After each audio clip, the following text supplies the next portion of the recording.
Hey guys, Nick here again with Geeks with Cash. Thought it'd be fun to go into the evolution of certain game types and how they've changed over the years. Now, platformers are one of the ones that have been with us for a very long time. The most basic of which is Donkey Kong, all the way up to the likes of New Super Mario Bros. And, well, everything in between. You'd be hard-pressed to find a game that doesn't have some sort of jumping mechanic as part of the game. Hell, even Destiny uses it as a main means of traversing the expansive world that they've set up. Platforming is a core component of almost any game franchise at this point, and its execution and feel is very important to how players interact with the game world and to an extent how enjoyable that game world is. Make it too easy and the players simply don't think about it much. Make it too hard and players can't reach critical areas. Hit that sweet spot and the players get a sense of accomplishment at having reached a tricky spot to take advantage of or collect hard to find power-ups. So I thought we'd take a bit to go over the evolution of platforming in video games. With that said, let's go into one of the oldest ones on record, platformers. Platformers go back to the early 80s, where they got their start in Donkey Kong, where the first character to ever jump came from, Jumpman. Here you had to save Daisy from the grips of Donkey Kong himself. The character could do basic jumping and had roughly one power-up, the hammer, that while using it, he couldn't jump at all.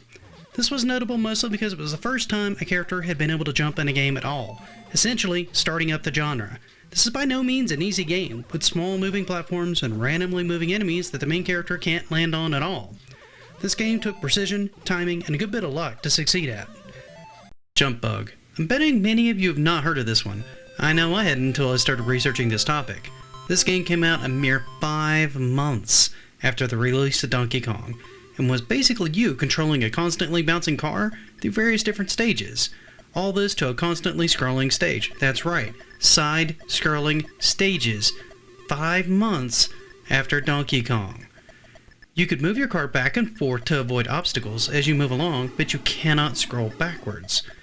You were treated to various different stages such as cityscapes, deserts, and pyramids. The car would bounce and jump along, and even had weapons to shoot enemies out from in front of them. What makes it impressive is not only did it have a horizontal scrolling a mere 5 months after Donkey Kong, did I mention 5 months?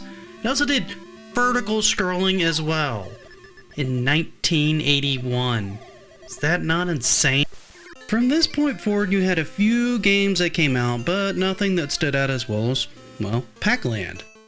This was the first bi-directional platformer that also had power-ups in the form of power pellets that Pac-Man could eat, which would allow him to obviously eat the ghosts. This was based off a cartoon series, Pac-Man and the Ghostly Adventures, which ran from 1982 to 1983. Instead of hunting down power pellets, which was a major focus of every cartoon episode, this game saw you escorting a fairy from one end of the stage to the other underneath your cap. Along the way, Pac-Man would be harassed by Inky, Blinky, Pinky, Clyde, and Sue. All but Sue could use any form of vehicle on the stage, like cars, UFOs, planes, pogo sticks, that sort of thing. Sue would just chase you, looking all furious at you for some reason.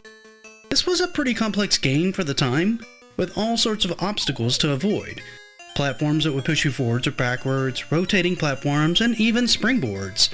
This would go on to influence multiple games like Alex Kidd, Ghosts and Goblins, all the way to Super Mario Bros. Come on, you knew this was going to show up. You can't talk platformers without talking about one of the most influential games in the genre's development. This game blew the lid off the entire concept, with the sole focus of being precision jumping. The controls were further refined from the original Mario Bros. You needed less momentum and could jump much farther with more momentum. New power-ups showed as well. The mushroom would allow Mario to grow big and break blocks. It also allowed him to take a hit without dying. He also gained a fireball and a star, allowing him to deal with enemies at range or just run right through them. These new power-ups changed the way that players approached each situation, and they had to because the enemies were far more varied now on how they came at Mario. Platforming was starting to really hit its stride around this time. This was a very tight game and a fan favorite. This game has endured since it came out in 1985 with speedrunners constantly trying to beat timed runs. Even having a resurgence with the Game & Watch alongside of Mario 35, it's a testament to how enduring and tightly balanced this game is. This wasn't the end of the genre, however. Many other games would expand on the player's abilities and open up new avenues for stage design, like Ninja Gaiden would make the next leap in how platforming is approached by giving the player a wall cling. Not to be confused with a wall jump, As with a wall cling, you can stay next to the wall as long as needed before making another move. This was a big change, and a huge leap forward for the genre, allowing players more verticality than they had ever had before. Now they could leap and grab onto a wall and jump back and forth, or just stay there to stay out of the way of an enemy. This was able to give them more flexibility in how to approach the stage, and also made for much more interesting range and navigation. Strider would take this one step further and allow players not only to cling to walls, but to climb up along them, giving even more flexibility to how the player could move, practically allowing them to move along any surface, allowing for more flexibility in level design as well. This kind of mobility isn't used that much in games, primarily the Strider and Ninja Gaiden series. Next up is Ruston. Both the wall jump and the long jump were first part of this game initially. Ruston could jump on a wall and then kick off to gain more height and reach higher platforms than he could before. This was useful for reaching items that were placed too high or getting somewhere where you normally wouldn't be able to go. The game was also the first instance I could find of a character being able to do a long jump. By pressing diagonal and jump, Ruston would jump higher and longer than he could normally. What's interesting about this technique is you wouldn't really see it outside of a glitch in Mario games until Mario 64, but it would become a mainstay from that point forward. Mario 64 would have its own version of long jump here, but it would take them 8 more years to do what Ruston was already doing. Imagine that! Another mechanic that most people think got its start later than it did is the wall climb, or the 2-wall jump. This was actually pioneered on the Master System with Alex Kidd in Shinobi World. This is an odd game series that follows a small monkey boy named Alex on his various different adventures. This one takes place in Shinobi World, where Alex is more of a ninja archetype. The game came out in 1990, expanding on the concept pioneered in Ruston to give the player another tool in the arsenal that would be used in many platformers from this point forward. Alex would be able to jump against one wall and kick off, climbing higher and higher. The animation isn't as smooth as it would be in later games, but it's quick and responsive like any ninja character should be, and added another important mechanic to the platforming genre. Now let's take a look at Dragon Buster. This was a small game that came out in 1984 and is relevant to platforming because it gave us both the double jump and the dash. You play as a character called Clovis, who's on a quest to save Princess Cecilia from the clutches of an evil dragon. Yeah, I know, not really all that original. Okay, well, maybe it was in 1984, but not so much anymore. However, the mechanics it brought are very important to almost every platformer today. They give the player the ability to cover distance faster, give them more air control, making trickier jumps a bit easier to accomplish for the player at the same time. It also makes for much more fun, dynamic platforming experience, and I think we owe it all to a tiny little game that came out in 1984. While these games were expanding on what characters could do in a play space, Nintendo was expanding onto a platformer could feel like with Super Mario Bros. 2 and 3. Super Mario 2, also called Doki Doki Panic, would be the first game to allow a player to choose between multiple character archetypes that would vastly change how the stages needed to be designed in order to accommodate all the different players' abilities. This was also the first platformer that I am aware of that let you pick up objects and other enemies and throw them to do damage. Gone was the ability to kill enemies by jumping on them, instead you had to pick them up. This also had the added advantage of allowing you to dig in certain areas, giving stages a much more vertical scrolling capability. Super Mario 3 would take on its own spin, adding far more power-ups and giving us worlds to explore. This would be the first platformer to use an overworld system, giving each world its own unique character and feel. The level design would also be expanded to make this more prominent as well, giving us a giant world, a water world, etc. Tying the worlds into themes allowed for everything to feel far more cohesive as a whole. The new power-ups like the Tanuki suit, which allowed you to fly and turn into stone to either drop on the enemies or negate an attack, allowed the player more tactics. The frog suit allowed for easier navigation in water levels, making them far less tedious and far more fun. In short, this was a huge step forward in design and playability while still staying true to the series and platformers in general. Around this time, the Genesis would step in and bring its own flagship character to combat the plumber, with Sonic. This brought a whole new wave of changes to the experience, from springs that sped you up, loops, and the ability to ramp up 90-degree angles. Sonic would give us more than just speed though. They would give us far more ways to finish a stage, with paths leading up and down instead of just left and right. They also worked in loops, corkscrews, and S-bends. These were a big part of the appeal for this platformer to gamers. This, along with the speed, made Sonic feel far different than anything Nintendo had. This game series was amazing when you could actually get up to speed, leaving it almost too fast at times as you would zip off the screen while the system tried to keep up with where the player was. Super Mario World would be Nintendo's next attempt to basically combat the increasing competition in the platforming space. This would have Nintendo leading the way again with Super Mario World. Power-ups were less important here, say the P-Balloon that would allow Mario to float and jet himself around, and with the cape adding a slight twist on the Tanuki suit, allowing you to glide a bit after achieving flight. Biggest change here were the stages, where you could move from the foreground to the background on grades, further adding a layer of depth and complexity to the systems, which by this point were getting pretty expansive in platformers, though Nintendo didn't really use as many of them for its flagship platforming series at this time. They really wouldn't begin to implement these until Mario 64.